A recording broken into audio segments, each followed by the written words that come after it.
Good morning, everybody. We want to welcome you to today's Lightspeed Wednesday webinar. Today, we're going to talk about mastering inventory management. Big topic for many of you. I know we've had a lot of questions and a lot of comments. People want to learn more about the right way to manage their inventory. And I think you're going to get a lot of tips and pointers today in our webinar. Again, I want to thank you all for attending. I know that we've had many of you on here before, but just a reminder that anytime throughout today's webinar, if you have questions, at the bottom of the window, there's a little Q&A. Go ahead and type in your questions. And we're thrilled today that we've actually got Logan from the Lightspeed training team joining us, and he's going to assist us with answering some of those questions as we go.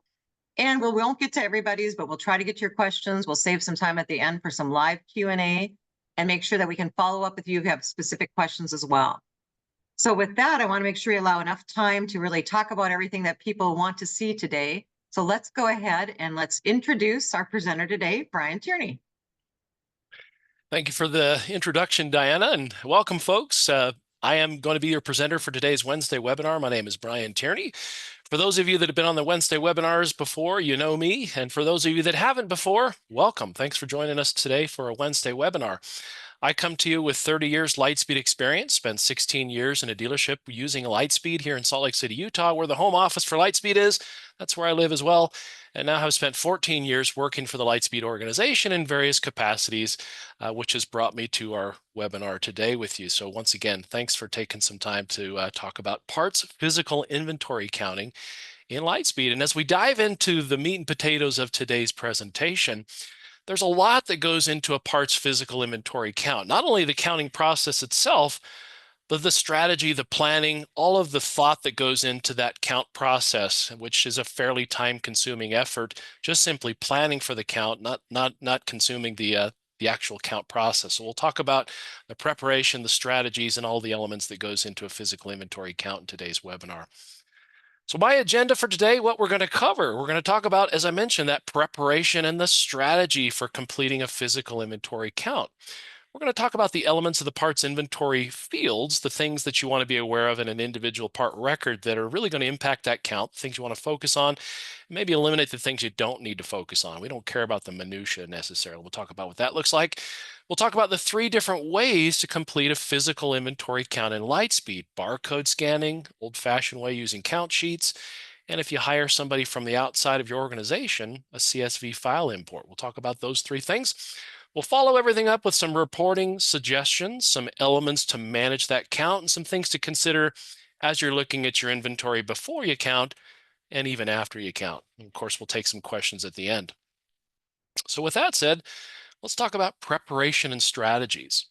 And in my mind, the physical inventory counts that I've been involved with, which really go back to my days in the dealership, to being a trainer that used to go on site with dealerships as a Lightspeed employee, and a variety of different capacities in between, preparation and strategy sometimes is the longest process when it comes to managing a count. Setting a realistic time frame. How long do you expect it's going to take to complete the count? How long is it going to take to actually set up the preparation and the strategy to do the count?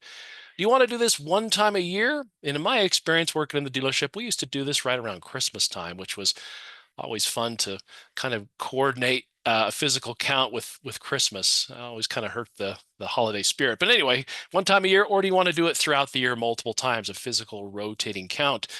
Then you want to maybe define the environment that you're going to count. We're going to use the term bin location a few different times throughout today's presentation. Somebody recently used the word quadrant. We'll talk about what that means in relation to bin locations. What process do you want to use? Barcodes, count sheets, file import. Do you have some stuff that you want to liquidate or get rid of before your count? Now, if you're liquidating things, whether you're taking them to a donation facility, whether you're throwing them in a dumpster, which I've got a funny story I'll tell you about in just a moment related to that, there's a tax benefit to getting rid of some of that old inventory, that obsolescence or OBS inventory. We'll talk about that. And speaking about that story, let's take a second and talk about liquidating inventory. Back when I was working in the dealership, and just for context, this was probably 2002, using the old Lightspeed Unix program. Boss was having us prepare for a parts inventory count, and he had ran a report. The 5-10 months no sale report is what we know of it as in the current iteration of Lightspeed. And just to show you where that lives in the system, I'm going to pull Lightspeed up now, just offer some context to the story and where I'm going with this.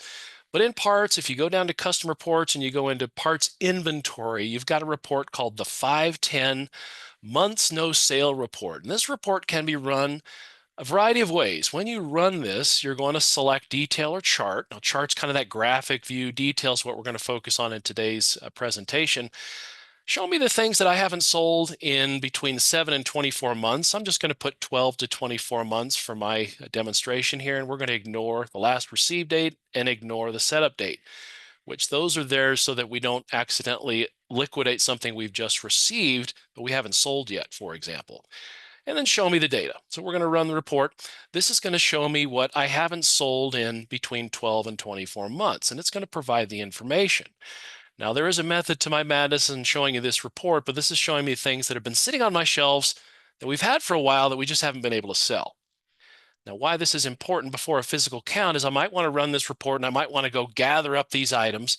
And in the case of the story I'm going to tell you, the boss had me go gather up all these items, throw them in a number of different boxes, got everything kind of wrangled up and ready for the boss's review. Well, at that point, the boss says, well, take all that stuff out and throw it in the dumpster. Now, mind you, this was the early 2000s, 2002, I think. And this was kind of before really the age of the internet, before the age of eBay. So, today I think we probably would throw those things on eBay or try to liquidate them online, but really nobody was thinking about that back then. But what we were thinking about as staff in the parts department is pawn shops. So the idea between me and some of the other guys is, let's take all this stuff over to a pawn shop, see if we can get some cash for it. Boss decided he didn't want anybody doing that. He wanted the tax benefits. So toss it in the dumpster. Not only did we toss it in the dumpster, but the boss parked himself on a chair right next to the dumpster with a shotgun so that nobody would come out to the dumpster and do some dumpster diving and pull that stuff out, take it to the pawn shop to get rid of it. He waited there until the dump truck came and picked up the stuff, eliminating any chance for us to make some money on the pawn shop. Funny story, but anyway, I digress. Last little thing to consider as you're preparing and you're kind of creating a strategy around your physical count is, should you set your inventory count to 0 before you count? Now, why would that even be something to consider? Well, it's something to consider because if you imagine you're doing your physical count and the things that are showing up either on your barcode scanner or your printed report are the things that somebody put eyes or hands on. Those are the things that somebody has physically seen or touched. Now, the things that Lightspeed shows that are in inventory, that have a quantity on hand that nobody saw or touched, sometimes those get ignored and get missed during the update of the physical count. So the result is those things that you never touched or saw stay on inventory even though they're physically no longer there. So sometimes dealerships like the idea of setting inventory to 0 before they count. Should you? That's up to you. Do you have to? No, you don't have to. There's some reports that you can run. We'll talk about those when we get to the reporting and analytics. That'll allow you to track those things so that after you've done your count, you can go back and review which were the things that we missed. You can go back and find those and update those accordingly. So let's talk about another element of preparation and strategy, and that's preparing for the count. Now, I used the phrase quadrants a little while ago. Bin locations is a term that we use in Lightspeed. It's kind of related to quadrants, or at least related to what I'm about to talk about. Now, in my experience, whether I was working in the dealership or I'm training dealerships or advising dealerships today, is I like to think about looking down at the showroom floor or at the back room or the dealership itself as though I'm in a drone or a helicopter, and I'm going to kind of sketch what that physical property, what the area that I'm going to count looks like. And then I might create a map, and the map is going to be used for me to either add labels for bin locations for the parts that exist in those areas, or be able to designate those quadrants or bin locations for people to go and count. I'm also considering how many physical people am I going to actually have counting. Those are things to consider as you're preparing. Now, in my mind, whenever I hear the phrase bin location, I think of boxes or shelves or things in the back room that I maybe have labeled, and they contain things like nuts, bolts, fasteners, fuses, those sorts of things. But bin locations can be anything. It could be the front window of your dealership. It could be the parts counter. It could be that corner where you've got some mannequins and clothing displays. Bin locations don't have to be boxes. They can be just areas or quadrants of the dealership. Those are things to consider as you're preparing. And also generating those labels. Another story that I'll just offer back in my dealership days was parts manager at the time decided we're going to do a count using a barcode scanner. And in order to do a physical count with a barcode scanner, barcodes need to be present. It's kind of no-brainer, right? If you're going to count with a barcode scanner, you've got to have barcodes to use. So we generated labels and went around and stuck those labels on every single part. And in preparation for the count, the boss thought, well, this is going to take probably 30 days to label everything prior to the count. That 30 days ended up being more like 6 months. So consider how long it's going to actually take to print and stick those labels on the parts before you go ahead and decide to do a barcode scan count. So things to consider. So with all that said, all the preparation and considerations and things that we talked about for mapping out the locations, how many people are going to do it, which processor we're going to use, let's talk about the definitions in parts inventory that we're really going to focus on when it comes to counting. And those are part number, on-hand count, which is different than available. We're mostly considered with on-hand or concerned with on-hand count for this count. Bin location. And some things also to consider is if you're doing a count by supplier or by category, those are also other ways that we might develop our count sheets. And we'll show you some examples of those. But let's jump right into parts, inventory, and Lightspeed and just make sure that folks are aware of where those live. So I'm going to go to parts. We're going to go right into parts inventory, and I'm going to pick on a very specific part that's going to contain the details that we're speaking about for today's presentation. We're going to pick on this fan belt. Part number, primary key, number 123. That's our part number. What else do we need to be consider when we're looking at this for a physical count? Or bin locations. Now, Lightspeed's going to provide 3 different bin locations.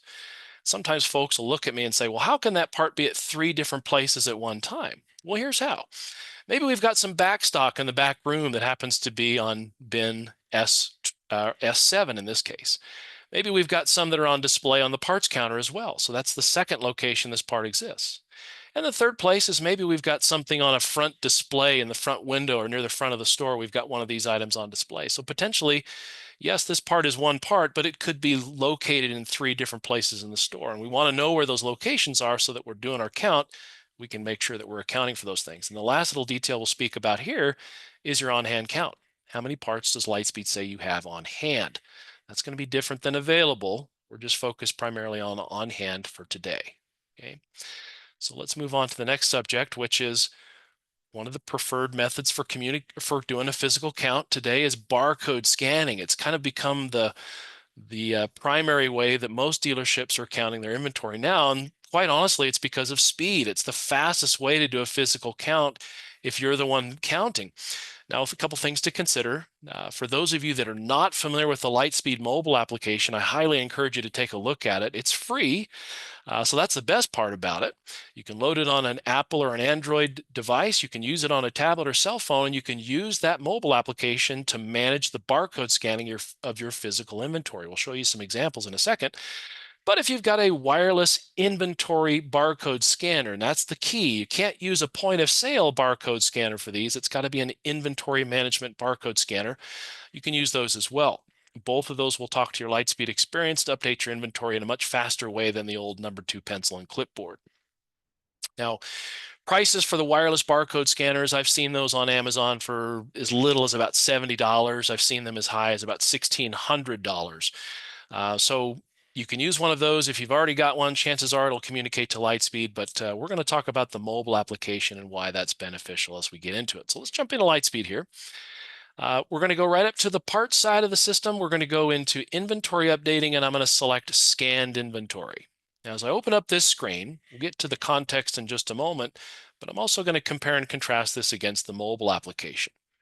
So another story, back when I was a trainer going on site to dealerships, I happened to arrive the day the dealership was going live on Lightspeed, and they hadn't done a physical inventory count in decades, perhaps. So as they were going live, part of their go live process is we also wanted to count their inventory so that their inventory was correct as we started to train that week. And now when I got there, they had barcode scanners like the Motorola we saw on the previous slide. Problem was they were old, they didn't work very well. We couldn't get them to actually charge, so there were some challenges with the hardware. Now, this was 2022, I believe. So the mobile application in this context was relatively new, and I decided, let's give it a try. So I loaded it on my phone. We loaded it on the staff's phone. We went around the shop, pressed the scanned inventory on the mobile application, Apple or Android, tablet or cell phone.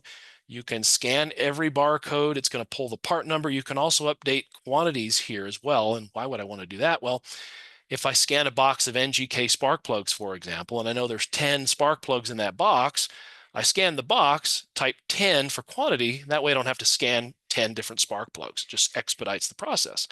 So as I'm walking around scanning the product, what I found quickly with that mobile application was it works as well or better than that $1,600 Motorola scanner we talked about a moment ago, and it's free, so it's a no-brainer. So walk around, scan all that inventory, it loads into the cache memory of your mobile application, and when you're done scanning, you'll come over to Lightspeed, go to Parts, Inventory Updating, Scanned Inventory, and you'll pull up the screen you're looking at now. Now there's two buttons on the upper left side of the screen. Download from scanner, and that's that $1,600 Motorola we talked about, could be a $70 Motorola for that matter, or pull from mobile. Now in this context, I click pull from mobile, I select a name from the drop-down, so my name would show up there, one of the staff members' names would show up there, I pick their name, and I click update scanned inventory, and it pulls all that information into the screen you're looking at now from the mobile device. Now, as we're looking at this screen, just for context, you might notice there's some colors. Hopefully Zoom is translating these colors for you. And the colors that I'm specifically pointing to are the whites, the yellows, the pinks, and the purples. And why are those important to know? If the inventory, the numbers, the parts, the quantities that show up on this screen are listed in a white color, that's telling you that Lightspeed recognizes the part from parts inventory. It might also exist in price books, but for now, we know it exists in inventory. Lightspeed knows what it is. So we're good to go. Now the yellows, those are parts that maybe has the same part number from 2 or 3 different suppliers. So I get this part, let's say from Western Power Sports, but I also get it from Parts Unlimited. They use the same part number, but I need to decide which supplier do I want to update, Western Power, Parts Unlimited. Now the purples, if it's listed in purple, that tells me that it's not an inventory, but Lightspeed knows what the part is because it's related to price books. It's pulling from my price book feed. Now, for those of you that are less familiar with price books is the catalog of information that's coming from our Lightspeed servers containing information about part numbers, descriptions, costs, and retails from the providers you work with, manufacturers and third-party companies. So if it's in one of those, Lightspeed knows what it is. It's listed as purple. If it's red, that tells us it's not in inventory. It's not in price books. We don't know what it is. So we're not going to update that part. That's going to require somebody to actually manually create a description, a cost, and a retail. Okay, so those are things to consider. Now, as I'm ready to actually update my inventory, I review those details and I press update inventory. And now what I have from my old available count is replaced by my new available count. So that updates my inventory in real time. Once I've done that, for best practices, and we'll look at some examples of this in a moment, I'm going to recommend that you go and run your parts adjustment report, which is going to allow your bookkeeping office, your accounting office to see what impact did that update actually make as a reporting tool. So we'll look at an example of that in just a moment. Okay. So as I mentioned, the best part about the mobile application barcode scanning is it's quick, it's easy. It's a little more modern take on doing a physical count. It does require some preparation in the beginning. As I mentioned, putting those labels on the parts takes a little bit of time. So consider that time before you decide that's the method you're going to use. Count sheets is a little bit more of the tried and true. This is the way that I used to do parts counts way back in the day, back in the wagon train days. An old clipboard and a number 2 pencil and a piece of paper and walk around the store and write on the clipboard what I've actually counted. We still have that capacity to handle those kinds of counts inside of Lightspeed. We call them count sheets today, and I'm going to show you what that looks like in the Lightspeed experience. So let's pull Lightspeed up once more. We're going to go to parts, and I'm going to go into inventory updating once more, and we're going to go into inventory count sheets. Now, I went ahead and prepared a few of these in advance, but if I was not to prepare them in advance, when I would click new, it gives me the ability to select specific suppliers, specific bin locations, specific subcategories, or specific variety of configurations to develop my reports. Once those reports are developed, I'm going to click the detail button, and I'm actually going to be able to print this. So from here, I can print the detailed report, or I can access the report like I'm about to do now, double-clicking on the report detail. Now, as we come into this report, this is showing me a series of part numbers. It's showing me secondary parts, showing me descriptions. It's showing me available counts. And for today, what we really want to focus on are the part numbers and the available counts. Okay. Now, pro tip, this is Uncle Brian telling you a little bit of a tip on how to manage those count sheets and to expedite the process of the count. You cannot update your counts unless you've physically touched every single count record. And what that means is I either have to type a value that matches the available count, assuming it's correct, or click the skip button every time I'm about to update accounts. Every single line has to be touched. And sometimes the list of lines on these reports can be hundreds, potentially thousands, and touching each of those lines takes you a little bit of time. So what I recommend is press your autofill button, which is going to take everything in the available count column and paste it into the count column, and effectively touching every single line for you. So now all you have to do when you update your count sheets is update the ones that have discrepancies. So maybe on that list of 100 or 200 or 500 items on your count sheet, there's only 2 or 3 that need to be updated. All you need to do is attend to those 2 or 3, save, and when you're done saving, you're going to then update or finalize the count sheets. So I press the finalize button. I have an opportunity at this point to run a report that's going to show me what are the things that I've counted, what are the things potentially that have been updated. I also see a dollar variance, where if I run to the bottom of this report, this might be something your bookkeeping office or your accounting office is going to want to be aware of. What is the on-hand count subtotal? What was the cost variance? So if I made adjustments, increases or decreases to my inventory, not only do I want those increases or decreases to affect my on-hand counts, but I also may want to know what that dollar variance is. So at that point, before you hit your update button, make sure you run your report, because once you've updated, you lose this report. Okay. If you happen to lose the report, that's okay. You won't get your variance report, but you can still get your adjustment report. Let's go ahead and update inventory. We're going to look at an adjustment report in just a moment. So what I've done now is I've updated my counts based on what I physically counted. I've also impacted the GL in an adjustment account as well. We're going to look at that adjustment report and see what that adjustment value is here in just a second. Before I get to that, we're going to talk about the last element, the last process that you might choose to use in your physical inventory count, and that's a CSV file import process. Now, some businesses choose to have a third-party company come in and do physical inventory counts. So instead of taking the time to do it yourself as a business, maybe you hire somebody to come in. Maybe they come in when you're closed. Maybe they come in when you're open. It's another thing to consider. And they do a physical inventory count. And usually those companies will provide you a spreadsheet, a CSV or an Excel spreadsheet of the items they've counted. Now, in terms of formatting, if this is the process that you choose to use, whether you're doing it or whether a third-party company is doing it, the format is going to be very specific. The format that you're going to use for your file import simply contains part number and quantity. We don't care about cost, description. We don't care about supplier codes or anything else. All we care about is part number and quantity. And if we have those in a CSV file, we can import that CSV file into Lightspeed and replace whatever counts exist currently with the counts on the spreadsheet. So this is an example of what that file would look like. It's very simple. It doesn't have to be intricate or fancy. So let's show you what that looks like. So if we go into the software and go to parts, go to inventory updating, this is also going to live in scanned inventory. That file that I get from the third-party company, or maybe we've developed ourselves, we click upload file. I pull that file from my computer. It pulls information in and ends up looking very much like we already saw from the scanned inventory file. And we hit update inventory, and my old counts are then replaced with my new counts, and I can see that variance on an adjustment report, which we'll look at next. Awesome. One other thing to consider as you're looking at the file import function or scan inventory or any of the different functions that we looked at is, when do you want to do this? Do you want to do this while you're open? Do you want to do this while you're closed? One thing to consider if you're doing this while you're open is you are selling parts and you're receiving parts all the while you're counting. So while you're counting inventory, your inventory is fluctuating. So consider that if you're going to be counting while you're open, you're also impacting inventory in real time. Now, if you do, some dealerships simply can't do this while they're closed. It's just not possible.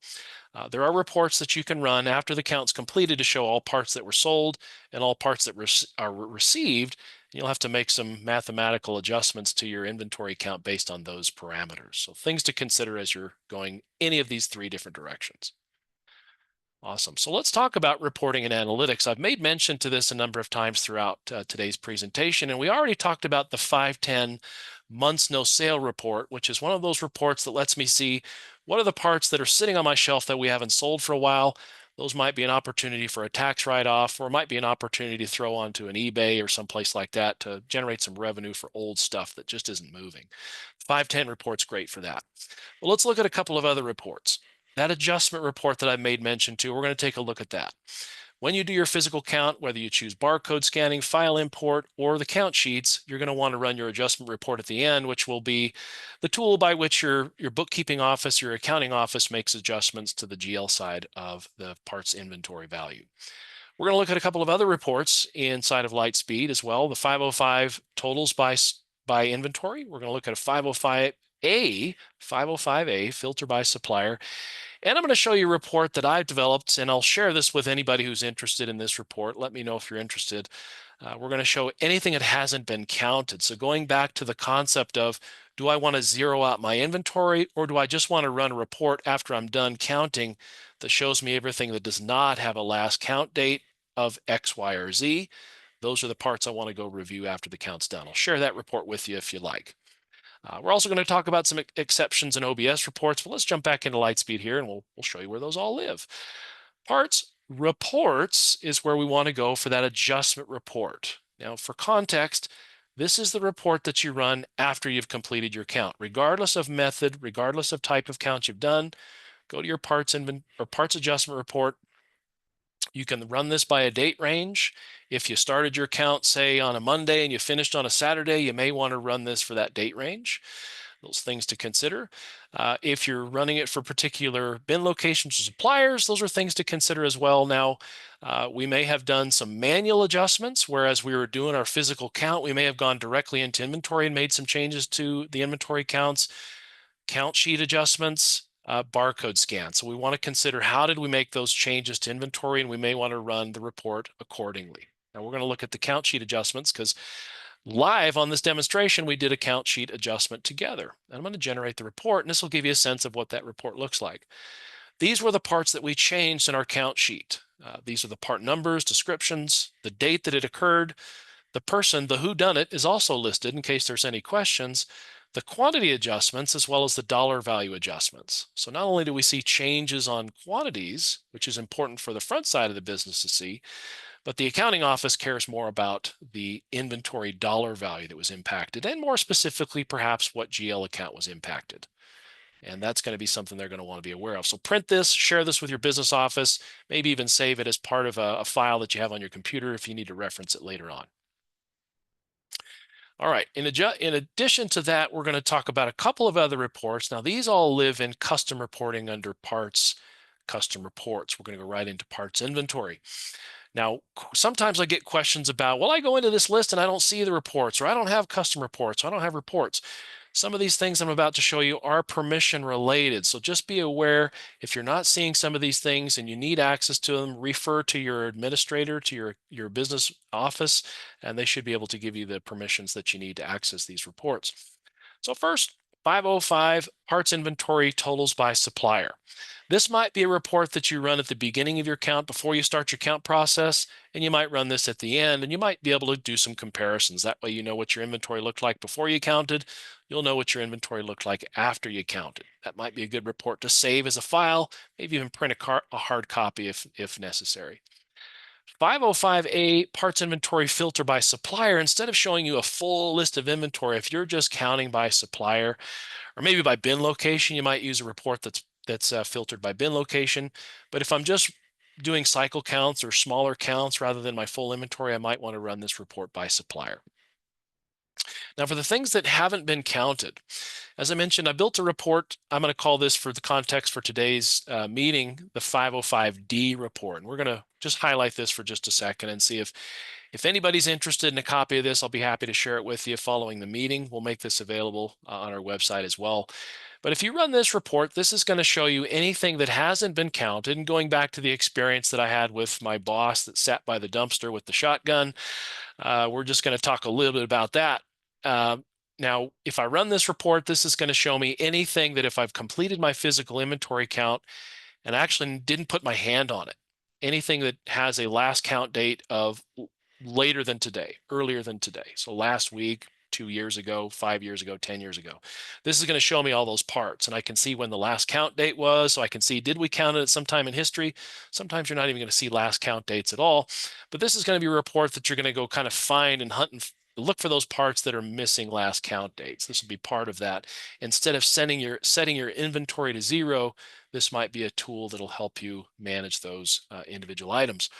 A couple of other reports I'm just going to point to as honorable mentions. Your exception report. This might be a good report to run before or even after you've done a physical inventory count. And why? Well, the exception report really has a connection to inventory, but more so to letting you know if you've got some challenges in inventory. And those challenges might be either negative quantities on hand, like in the case of this particular part, 0502 805, there's a negative quantity on hand. I might want to know about those negative quantities so I can go make manual adjustments or try to find out what happened to that part. But I might also have some parts that have a cost that is higher than my selling price. So I'm losing money every time we sell those parts. I might want to know about those too so that I can make changes to those parts. Now, in rare circumstances, this is usually related to conversion data. We don't see this very often anymore, but it's rare outliers. You might have a part that's missing a supplier code or a category. Now, those are particularly detrimental because they can cause all kinds of chaos in management activity if you sell one. So it's going to illustrate those as well. I don't really see those very much anymore. That's kind of a bygone era issue, but you might see 1 or 2 of those on your report if you run it as well. So last thing I'm just going to point to for today's demonstration is the 509 obsolescence report. This is going to be another one of those reports that shows you things that you haven't sold before that have maybe been sitting on your shelf. It's also going to show, it's going to give you the ability to filter by things that you haven't received recently or that haven't got any recent dates attached to them. So this is going to be able to let you do those tax write-off opportunities or potentially throw a bunch of stuff in a dumpster, that sort of thing. So those are some reports that I would highly recommend that you utilize during your physical inventory count just to keep things organized, keep things on track. And of course, if there's any questions or if anybody would like that 505D report, we'll certainly take orders and share that with you as well. So we've covered a lot in today's presentation. We've gone over the preparation strategies, things to consider as you're doing your physical inventory count or you're preparing for a physical inventory count.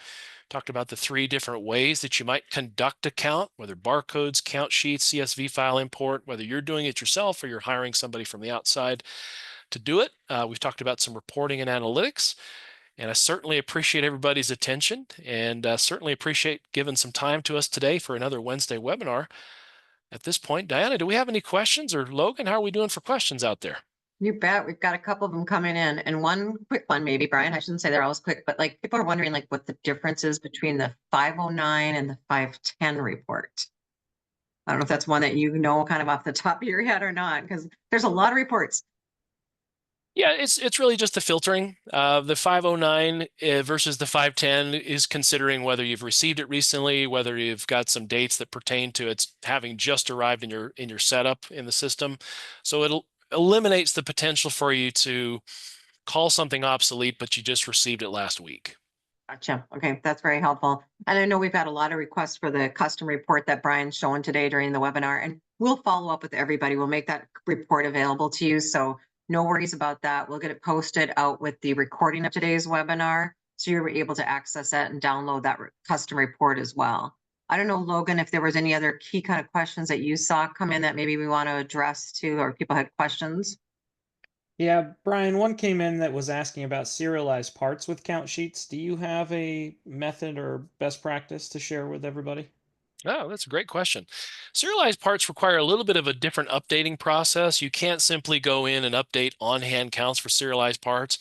If you determine that you've got a serialized part count discrepancy, you've actually got to go and either eliminate a serialized or serial number or add a serial number to your inventory. So it's a little more complex. The reporting tools will still qualify. They still allow you to identify which items are here and which ones aren't.